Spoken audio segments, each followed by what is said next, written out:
İnsanlar nasıl evleneceklerini düşündükleri kadar, evlilikten sonraki hikayenin nasıl devam edecekleri hakkında düşünselerdi, daha mutlu evlilikleri olurdu.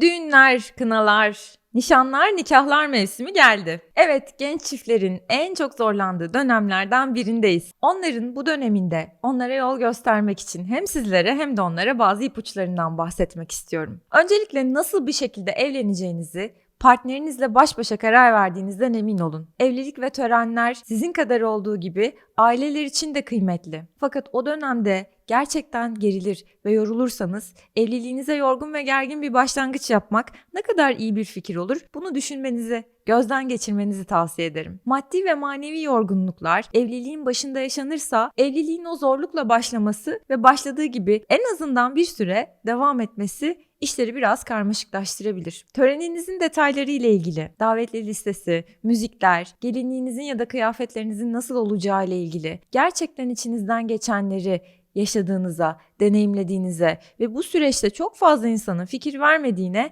emin olmak gerekir. Bu sizin en romantik deneyimleriniz olarak anılar arşivinizde yer alacak. O gün albümlere bakıp olumsuz, karmaşık, sevmediğiniz bir müzikte dans ederken, hoşunuza gitmeyen bir gelinliğin içinde insanların sizi alkışladığını yıllar boyunca görerek mutlu bir evliliğe sahip olmanız oldukça karmaşık olacaktır. İnsanlar nasıl evleneceklerini düşündükleri kadar, evlilikten sonraki hikayenin nasıl devam edecekleri hakkında düşünselerdi, daha mutlu evlilikleri olurdu. Unutmayın, evlendiğiniz an çok kıymetli ama sadece bir başlangıç. Dolayısıyla evlilik kararı içinde bu süreçleri yürütürken lütfen birbirinizden ve ilişkinin asıl olan dinamiklerinden uzaklaşmayın. Birbirinizi merak etmeye, sohbet etmeye, baş başa vakit geçirmeye devam etmek oldukça kıymetli ve kritik. Evliliğin içinde olası çıkabilecek sorunları önden konuşmak, tahmin etmek, bunlarla ilgili planlar hazırlamak, partnerinizin sorun çözme becerilerini tanımak, kendi sorun çözme becerileriniz hakkında onu bilgilendirmek oldukça kıymetli olacaktır. Bunlar işte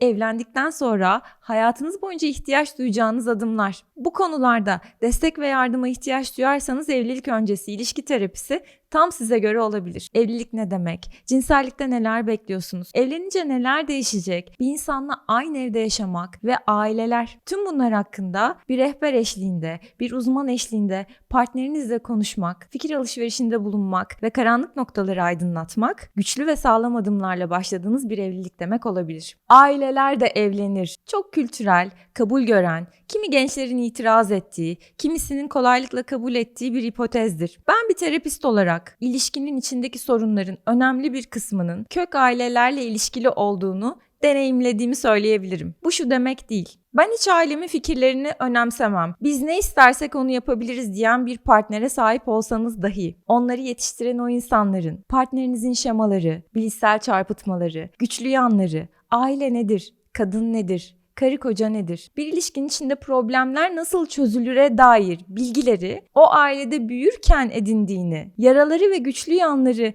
o aileden geldiğini unutmayın. Dolayısıyla kök aileleri operasyonel konularda dahil etmeseniz dahi partnerinizin nasıl bir aileden geldiği ilişkiniz için önemli olacaktır. Dolayısıyla sizin aileniz, sizin hikayeniz, sizin çocukluğunuz, eksik yanlarınız ya da güçlü taraflarınız. Bunlar da sizin ailenizden gelen hikayenin önemli belirleyici unsurları olduğu için yine pek kıymetlidir. O yüzden karar vermek, karar almak, uygulamak konularında ailenizi belli sınırlar dahilinde dışarıda tutsanız dahi ailelerinizin ilişkiniz için önemli olduğunu unutmayın. Pek çok seansta şunu deneyimleriz. Sadece bir adam ve bir kadın yoktur seans odasında. Onların anneleri, babaları ve çocuklukları da vardır. Onları hikayenin dışına çıkarmak, %100 başarmak hiçbir zaman mümkün olmayacaktır. O yüzden onun o varoluşuyla barıştığınızdan emin olarak evlilik kararınızı vermeniz yine mutlu bir evliliği başlatan önemli koşullardandır. Sevgili gençler, umuyorum ki törenleriniz kadar, gelinliğiniz kadar, damatlığınız kadar evlilikleriniz de keyifli, ihtişamlı, haz dolu ve büyülü devam etsin. Fakat bunun emek harcamadan olacağını düşünmek de bir peri masalının sonu gibi olur. O yüzden izin verin bu peri masalını gerçek bir peri masalına dönüştürelim. Sizin kendinizi tanıdığınız, partnerinizin size kendini açtığı bir hikayede başlatın evliliğinizi ve devam ettirin. İşte o zaman sonsuza dek mutlu yaşadılar diyebiliriz.